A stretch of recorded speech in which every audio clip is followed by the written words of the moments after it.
When we came, it was the 11th century. The 11th century, we came directly to Catalonia.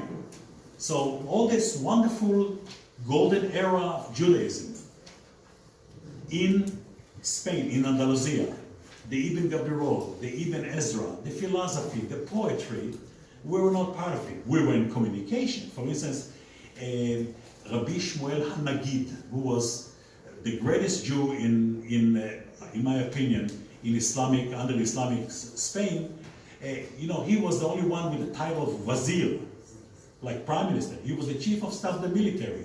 He went with the head of the army to fight, and then he was a poet, he was a philosopher, okay? And he saw himself, first and all, as a poet.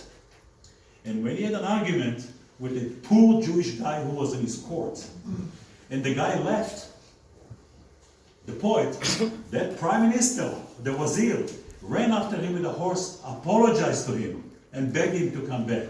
That's what he saw his part.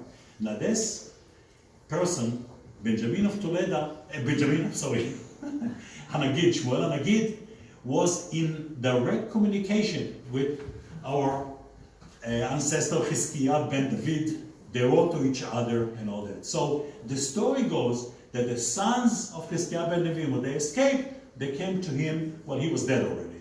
His son was a Levite, but his son was for a short period of time, was very bright, but he didn't have the humbleness that his father created, and he was killed in the crisis. They did not, maybe they visited him, most likely they were there, but there were adults, there were no children, and I don't have time to explain how I found, but it's correct. Chizkiah ben David was very old. He had not only children and grandchildren, his children were middle-aged. So now who were his children? Mas, can you go back to the family tree? Okay.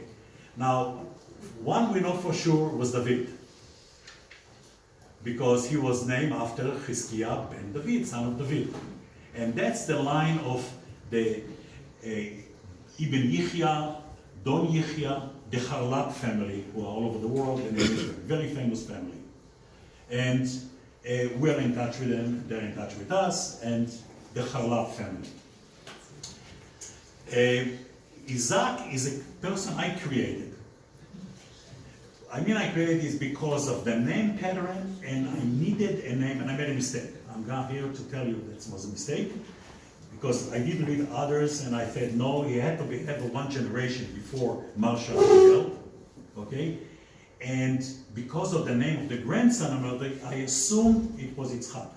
Well, I did read a very good article by Rabbi Professor Harkness, and I'm a little careful about it, because some of the things he cited as a source was my books.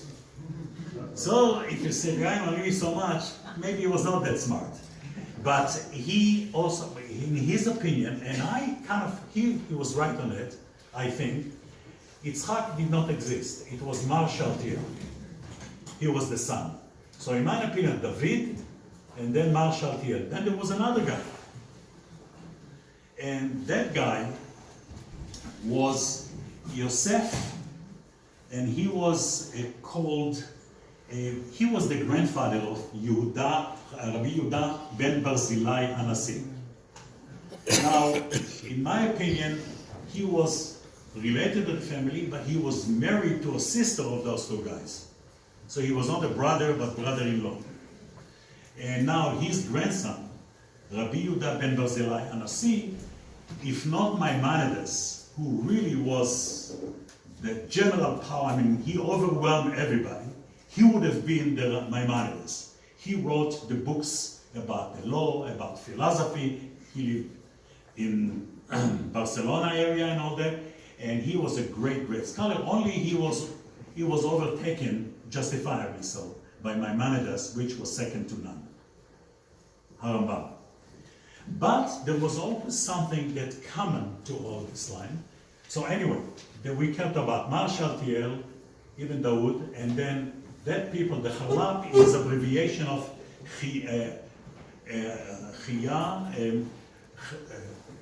Rosh Liyadut, the head of the diaspora. Originally it was of Portugal, then it came of Poland. So the P is because the family eventually moved to Poland. But he was actually finance minister in Portugal. Now, there was also one of the sons of this family, and then we talk about, and I'll do it quick, we talk about the merit. When the Reconquista began, they conquered Aragon.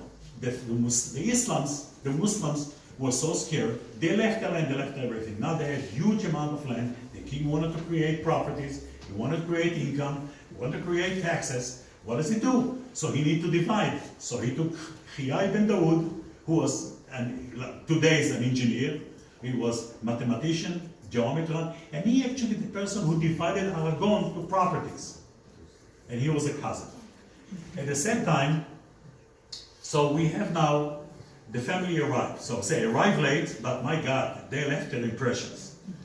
Now they were there for 13 generations. We left early. I did not find one single Shaltiel into the expulsion in 1492. I think 1450 was about the last time I saw Shaltiels. They were related families. Okay, but the Shaltiels, they left early. Now, who were they?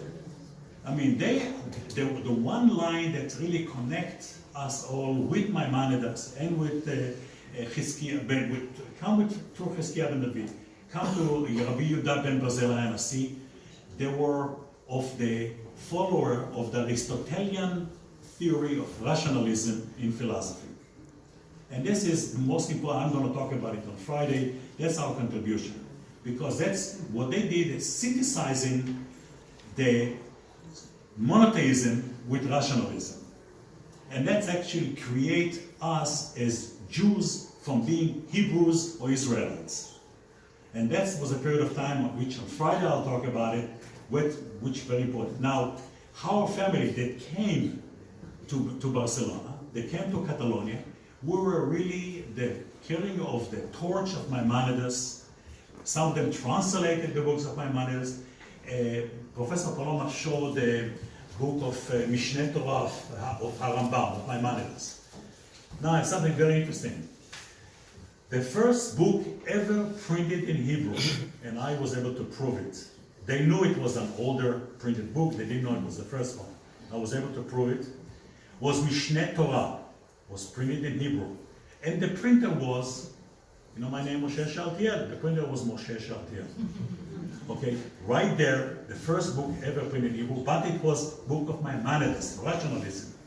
So the theory of rationalism was the one who carried the stage. Now we're coming to political changes and how they carry it. Political changes in medieval time carry always religious narration. I mean, they had to go through religious expression because that was the way to do it. The same thing is art. The same thing is in everything. It was to do with religion. Now, our family were rationalists. The Nesiim, I mean, it's 13 generations of Nesiim in Barcelona and Catalonia. You know, the head of the city, the sheriff, the bailiff of Barcelona, generation after generation, was a member of our family, was a Shaltiel. Unlike the law, because of the merit, as we're saying, Jews were not supposed to be in control of Christians. Well, guess what? Even related people related to the king, when they needed approval of changes of architecture, of construction, they used to come to Shaltiel the bailiff to get his signature. But that was now when the thing started, when they settled, and they start, the same thing is in Islamic Spain. Come here, the church start to come in. And then, as you know, the king did not have really armies. When the king wanted to go and conquer and go to a war, he would go to the aristocrats, to the feudals, and say, give me your army. He said, okay, you want that, but we want influence on the court. Why the Jews have all that stuff? So between that and the church that came in and stuff, the rules start to change, and our family start feeling, hey, something is happening here, we better start taking care of ourselves. Now, at the same time, there was also social changes. And the social changes coming out middle class.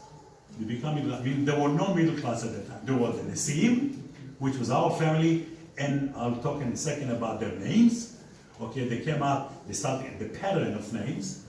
And then there were the other people. Suddenly, some people, the bright, they developed and all that, they want to get involved. So how do they do it?